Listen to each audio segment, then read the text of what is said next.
Good morning, everyone. Thank you for joining us for this segment of Coffee with CHIME. My name is Spencer Stabler. I'm the Specialist in Membership and Professional Development with CHIME.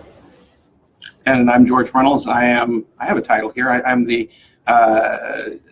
Clinical Executive Advisor to CHIME. I'm a retired CIO and CMIO and continue to work in the space advising organizations around the country.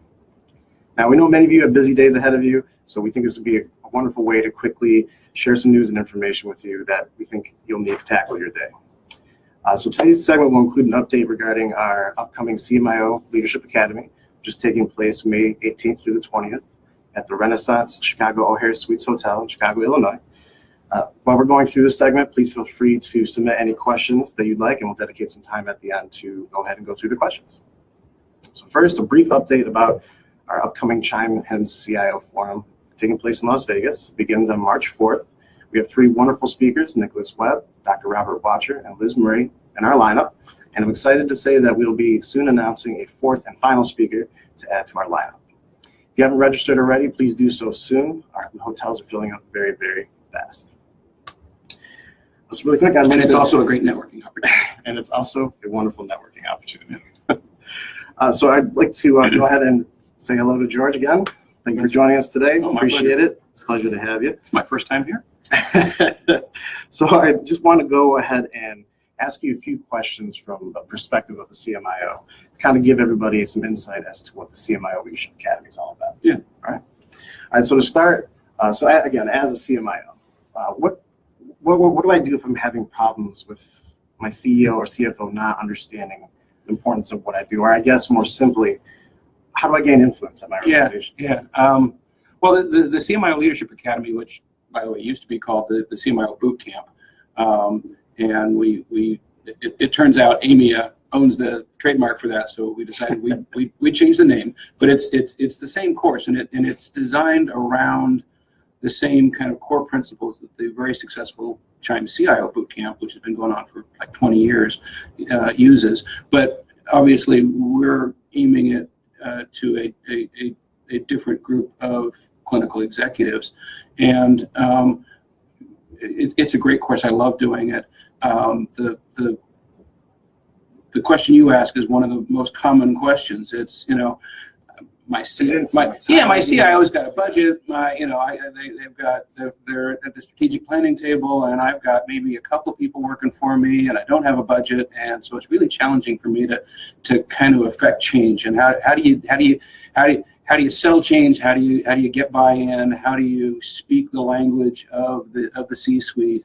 Are all things that CMIOs struggle with, and this is a huge part of the course and how we focus on, building those relationships, building those networks, both inside your organization and outside your organization, because, the cohorts that go through the CMIO Leadership Academy wind up being resources to each other. How did you solve this problem? How are you dealing with that problem? The program is built around real life case studies, so it's not just me standing there talking about theory.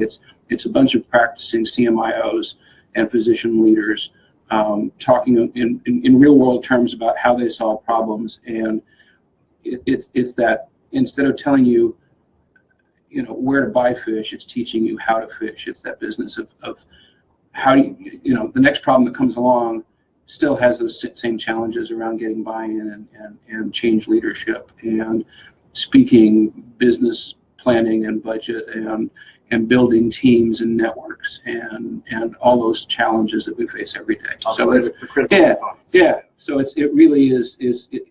Leadership Academy is a great name for it because it isn't as perhaps tactical as some other courses in terms of how did you solve the problem of e-prescribing, or how did you solve the whatever the hot topic of the day is. We certainly deal with those in those case studies, but with the purpose of deriving a leadership principle out of that and using that as something you can go forward with in your career. Sounds wonderful. It's a lot of fun. Which is the most important part of the academy. It's very cool. It's definitely be fun as well as educational. So now, as again, speaking from a CMIO standpoint, You know, I've got a million meetings, I've got a million events to go to. Why do I single this one out? Why do I go this one? It is a real challenge because you've got, you know, we all have some vendor meeting, you know, for our EHR that we usually have to attend, and there are lots of good programs out there. All of them tell you, again, they're very tactical, and that's important stuff. How did you solve this problem, or how do you do this in your particular EHR? But the bigger challenges of leadership, going back to that question, how do I get influence? You know, it's important to know how to build a certain alert in a certain EHR because that's a tactical piece that you need in your career. But how do you convince the C-suite that they need to invest in a program is not something you're going to learn at those other programs. And I think that's where you gain real satisfaction in your career, is being able to move those big pieces on the chessboard. Which is notoriously difficult. Yeah, definitely. And it didn't get any easier. You know, it's not getting any easier. It's not like money's falling from the sky. It's definitely true. So if my organization struggles with governance, right? So we spend more time in the process than actual implementation or actually completing the project itself. How do I fix that?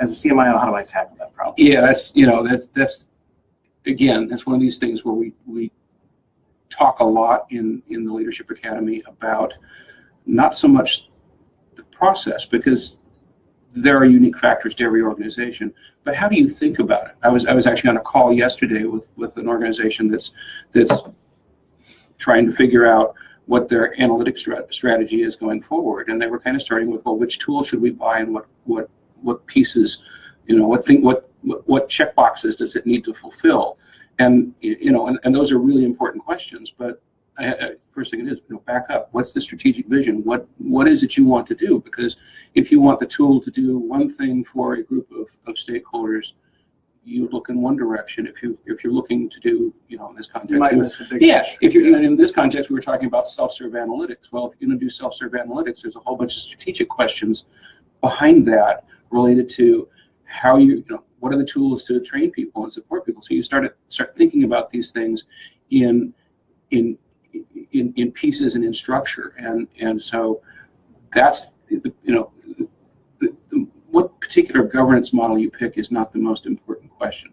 That you have one, that it's clear, that it's transparent, that people understand it, because every organization has a finite amount of resources, things that they're going to have to do, things that they're like to do, and things that they simply can't do because they don't have the resources.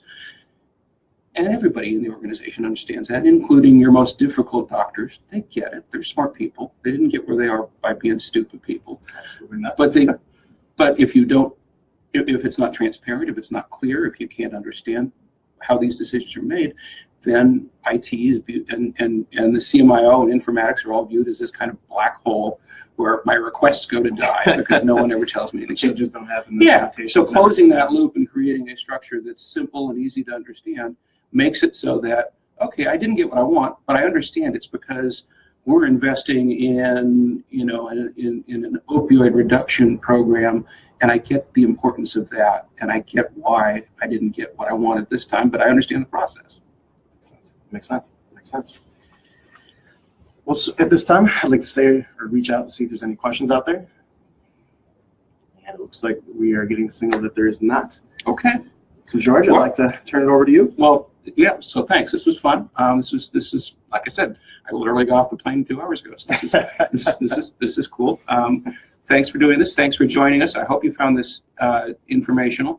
If you're a CIO and you're listening to this and you're wondering, well, what's this got to do with me? Well, you've got a CMIO, or you've got a physician champion, or you've got somebody like that in your organization.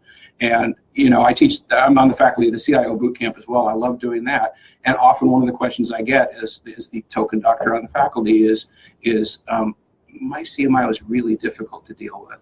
He just doesn't understand how to speak the language, or he doesn't understand how to work with people. How do I impact that? So if you're dealing with those kinds of issues, or you're just trying to mentor your CMIO and bring him or her up a level, I strongly urge you to consider talking to them about the CMIO Leadership Academy.